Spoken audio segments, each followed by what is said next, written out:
Bom, no Fit Talks LeForce, agora, mais um grande amigo, Denis Foschini. Eu não vou conseguir falar que é PhD, é doutorado. Primeiro, você me atualizar da sua formação, porque além de professor, empresário, você é um grande amigo e parceiro de grandes empresas, grandes academias, redes e tal. Me conta os seus PhDs aí. Obrigado, Gil, pelo convite, obrigado à Casa do Fitness também pela oportunidade. Eu sou professor de Educação Física, fui estagiário, professor de sala de musculação, coordenador, entrei no mestrado, fui estudar musculação, apaixonado por musculação, na época eu competia, né? Fui estudar musculação no mestrado, estudei musculação no doutorado, parte técnica, e já dava consultoria para as academias, treinando os professores na parte técnica. E aí no pós-doutorado eu percebi, dentro do hospital lá em Sydney, uma abordagem mais humanizada, que a faculdade tinha me ensinado a prescrever treino, eu tinha me especializado em prescrever treino, mas eu percebi que eu não sabia atender, não sabia interagir com os meus clientes, perdia muitos clientes por conta disso, por conta dessa abordagem que era muito diferente das abordagens que eu tinha tido aqui no Brasil. Tá. E aí eu voltei do pós-doutorado, que era com genética lá na Austrália, falei, quero estudar isso. Na Austrália? Na Austrália. Isso de 2010 para 2011, e passei a estudar comportamento humano. Tá. Dentro do comportamento humano me especializei em atendimento. Que é muito legal, né? Estou estudando psicanálise e está me ajudando muito. E para todo mundo é bom, né, Denis? Muito. É importantíssimo, né? A gente, hoje em dia, a saúde mental e até muitas profissões demandam, né, uma habilidade muito forte de um vendedor, é a gestão das emoções. Entendi. Além de entender o processo, você precisa saber também gerir as próprias emoções. Então, a psique é muito importante. Eu estudava comportamento humano no exercício. Entendi. As estratégias para retenção de clientes, especificamente no exercício. E aí caiu o atendimento para você? E aí caiu o atendimento, isso em 2010 para 2011, passei a me especializar no comportamento, e aí comecei a me apaixonar pela gestão. E aí passei a estudar vendas, depois marketing, gestão financeira, e passei a minha consultoria, que era na parte técnica, migrar para gestão de academias. Vamos falar de atendimento, então? Falar como que era o atendimento antes da pandemia? Como que é o atendimento pós-pandemia? Mudou? Teve a virada de chave na pandemia ou foi recente? Como é que é? Vamos falar de atendimento em academia antigamente e hoje. Ju, eu vou falar na minha época. Na nossa época. Na nossa época, minha escola foi a Biorritmo, né, de estágio. Era o melhor atendimento que tinha. Naquela época era fichinha, né? Era a camiseta por dentro da bermuda, a meia branca, isso era o padrãozinho. O atendimento. A faculdade não ensina nada para o profissional de educação física sobre atendimento. Verdade. Sobre qual a postura adequada, como se posicionar na sala, como interagir, como se comunicar com o cliente. E isso faz toda a diferença na retenção de clientes. É um dos fatores importantes, um dos pilares da retenção de clientes. Então, quando a gente fala em atendimento, qual a diferença dela para o serviço? O serviço é tudo que envolve o exercício. Prescrição do treino, correções, que é o que a faculdade nos direciona e nosso olhar está focado para isso. E o atendimento, a forma como entrega o serviço. Então tem vários padrões de atendimento. Para um hotel 5 estrelas, qual é o padrão? Excelência. E você vem diminuindo o padrão e, consequentemente, a proposta é cobrar menos por isso. Você treina menos pessoas, tem menor necessidade de interação. Então, o atendimento ele é muito importante até para a precificação do negócio. Antes da pandemia, eu vou falar de trás para frente. Há poucos anos, a gente vê na IRSA, aqui na Fitness Brasil, falar sobre experiência do cliente na nossa área. Em outras áreas, já se fala há bastante tempo sobre isso. Então, essa área... A nossa área é recente, muito esse recente. olhar. Muito recente. Entendi. E vem crescendo bastante. Mas ainda não é o principal foco dos empresários. Depende do modelo de negócio. Entendi. Se você pegar o modelo, vou chamar aqui clássico, de low cost, a proposta do modelo de negócio não é oferecer um serviço... O melhor atendimento da vida. Com muita interação com o cliente e nenhum atendimento com bastante interação. É um atendimento estratégico, digamos assim. Sim. Você vai trabalhar com menos professores, proporcionalmente ao número de alunos. Botãozinho na máquina. Um professor para cada 40, um professor para cada 50, um professor para cada 90 no horário de pico. Caramba. Então tem pouco tempo de interação com o cliente. E treina-se pouco o professor para ter qualidade na interação. Agora, quando você vai para o modelo premium, ou no outro extremo, personal exclusivo, 1 para 1, é interação o tempo todo. Então, o personal tem que ser craque em atendimento, em interação com o cliente. E quando a gente vai para academia, a gente tem o modelo no meio do caminho. Então, no extremo eu tenho 1 para 1, que é o padrão ouro, personal exclusivo. O outro modelo low cost clássico. Pode ser 90 pessoas para 1. 90 para 1, 1 para 1. E eu tenho as academias que vão no meio do caminho. Personal compartilhado, 1 para 4. Cai um pouquinho, mas está próximo do padrão ouro. Aí se eu venho mais para cá, eu tenho padrão 1 para 15, 1 para 20. A maior média qual é? Academias premium. Então depende do modelo. O que tem mais hoje? Low cost, ou academias de bairro. E academias de bairro muitas vezes não tem um padrão, exatamente de atendimento. Então, o que determina a quantidade de profissionais, a quantidade de interações, é o modelo de negócio. Então não existe um modelo que é melhor que o outro. Entendi. Qual que é mais fácil de E o escalar? propósito? Qual que é mais fácil de escalar? Low cost. Tá. No modelo com alta qualidade de atendimento, que você tem mais interações, você precisa treinar mais as pessoas, dar mais feedback, ter um ótimo líder e tal, fica mais difícil de escalar. Porém, você tem uma taxa de retenção de clientes esperada bem maior do que os modelos com baixa interação. Irmão, a inteligência artificial está entrando no atendimento? Ela vai fazer parte ou ela é uma concorrente? Como que ela entra nesse mercado? Na entrega do serviço e do atendimento, hoje ela está entrando para facilitar a prescrição do treino. Tá. Então tem sistemas que já identificam o perfil do aluno. Mas é uma generativa, então é aquele conteúdo que já foi colocado lá, não vai fugir do padrão, não vai buscar no Google, digamos assim, né? Pode buscar se você der o prompt para isso. Tá. Só que no prompt, isso é uma vantagem da inteligência artificial, eu posso colocar as referências. Ah, perfeito. Quero que você busque treinamento de força em tal lugar. Com Jonato Prestes, com Belmiro. Ah, legal. Então, e vai buscar mais direcionado com tais artigos. Então, quem vai alimentar ou está alimentando essas inteligências artificiais tem que entender bastante do serviço. Tá. No atendimento, e eu tenho acompanhado bastante a evolução lá na China, o que vai vir, há uma proposta também de robotização, ou por meio do celular, ou até mesmo, no futuro próximo, por meio de robôs atendendo, ou os próprios equipamentos vão dar isso. Legal. O que eles não vão, o que essa tecnologia não vai fazer até o momento? Humanizar o atendimento. Então, por mais que facilite a prescrição do treino, isso é bom, porque vai tirar. Quando tiver redondinho, porque vai tirar esse tempo que o professor usaria para prescrever treino, para ele interagir com o cliente. Então eu vou precisar de menos professores para ter um atendimento muito bom. Aí eu vou ter que treinar esse professor para ter qualidade no atendimento. Perfeito. Então a inteligência artificial ela pode aumentar o tempo de interação, mas mesmo assim as academias vão precisar treiná-los. Ele pode escalar, mas quando o atendimento pessoal, humanizado, tem que ter qualidade, é isso? Sim. E aí o pós-pandemia é onde eu queria chegar. Tem se falado bastante sobre cultura atualmente. E com esse crescimento de redes de academia e para elas escalarem, elas vão para um modelo mais low cost, que é mais fácil de escalar, as outras academias têm que competir e lutar com as armas que têm. E essas academias têm focado em aumentar a qualidade do atendimento.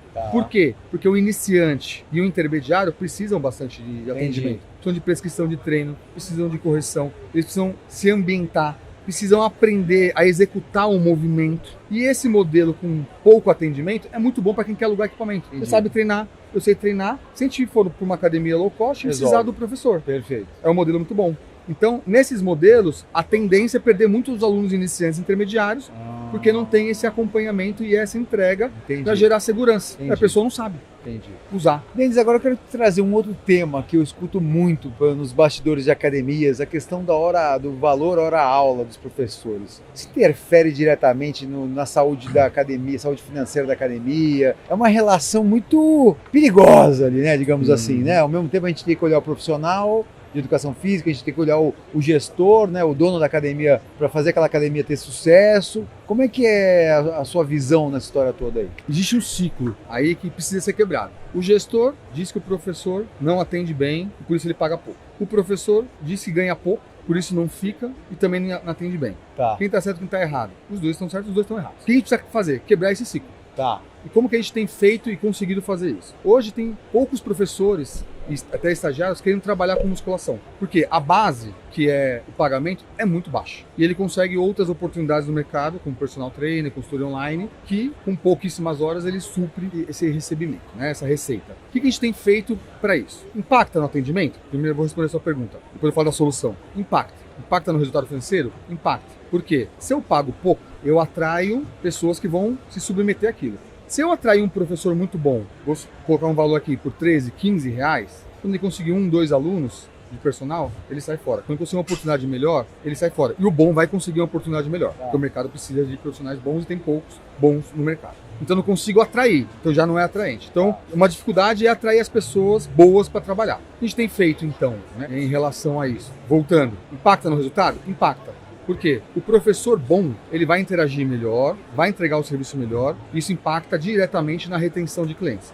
na conexão que tem com clientes e, consequentemente, na fidelização, na retenção e na lealdade, né? Na renovação do plano e na lealdade. Então, impacta para o gestor. Professor bom impacta o resultado financeiro? Impacta. Agora, como atrair professor bom? Pago bem todo mundo? Não. A minha proposta e a minha sugestão como empresa de consultoria não é isso. Vou colocar um salário base, R$15.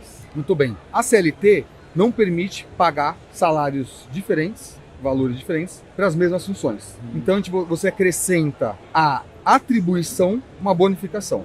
R$15 salário base. Se você contar o número de alunos durante o período de trabalho, de hora em hora, você vai para 18. Aí eu tenho a condição de contratar um professor um pouco melhor. Ou subir esse de 15 para 18. Se você for o líder de horário, responsável por manter o padrão de atendimento naquele horário, treinar os novos professores que entrar, você vai receber 22. Tá. Então eu tenho um professor de 22, um professor de 18 e alguns professores de 15.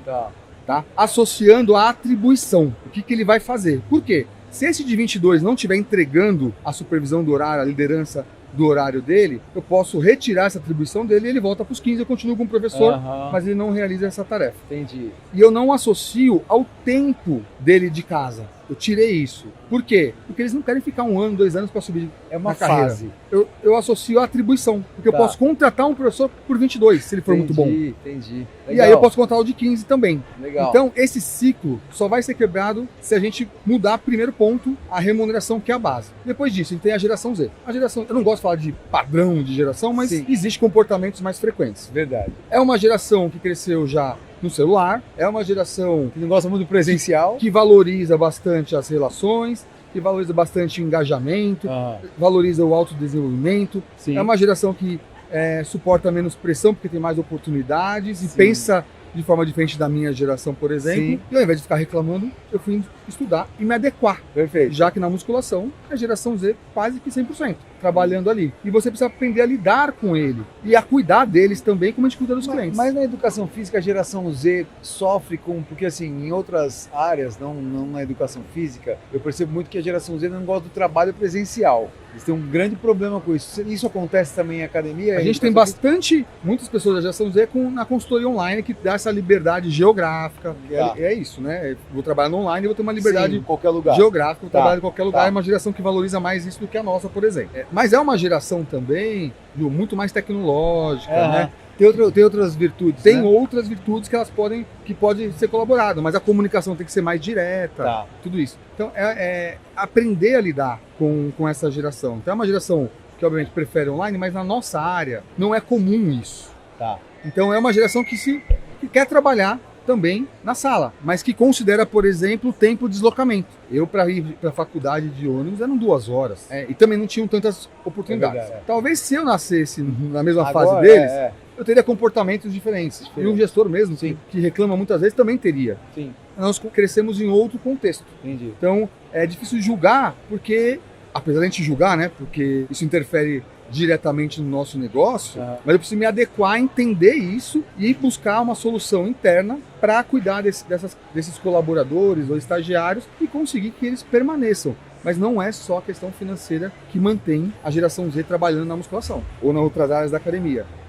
Então, por isso que é importante estudar bem essa geração, porque o engajamento é importante, o autodesenvolvimento é importante. É uma geração interessante, Ju, porque os treinamentos, na minha época, era, você tem que passar por esses treinamentos. É uma geração que gosta de participar da escolha. Então, muitas vezes na consultoria eu coloco lá, eles querem marketing pessoal, marketing digital.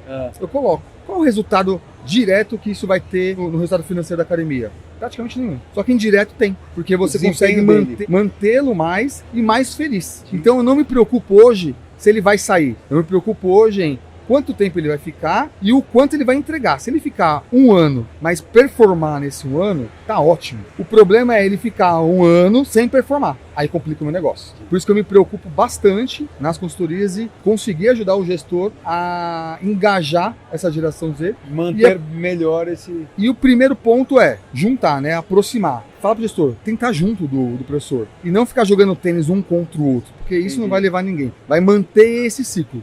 Então a gente precisa quebrar esse ciclo para que o professor bom seja contratado, fique na academia, gere resultados de atendimento, conexão e retenção de clientes. E aquele professor que ainda não é tão bom, a gente consiga dar condições dele melhorar e ter uma progressão dentro da academia. Nada como um olhar profissional dessa história toda para acabar com essa disputa histórica. Não vai levar... Como eu estou no meio do caminho, sou professor, mas também sou gestor, então meu papel é na educação conciliador do gestor e do professor. Palavra que você falou, conciliador. Porque trazer a solução, né, Denis? Se a gente conseguir fazer isso, gente vai conseguir ter pessoas boas trabalhando na musculação. Vai atrair mais pessoas, porque hoje um grande gap que tem nas academias, uma grande dor das academias, é conseguir contratar. E uma dor ainda maior é conseguir contratar pessoas boas. E aí a solução é quebrar esse ciclo. Denis Foschini, qual é o arroba? Denis Foschini, Foschini, Foschini. Foschini. Foschini, que lugar da Itália é? Sabe, sua família? Faço a mínima ideia. Tem que descobrir, meu amigo. Não faço a mínima ideia. Irmão, obrigado. Eu que agradeço. Sempre um prazer trazer grandes amigos. Meus amigos são bons profissionais. Eu que tenho essa agradeço, vantagem. Ju. Obrigado. Tamo junto, Parabéns, meu irmão. Valeu.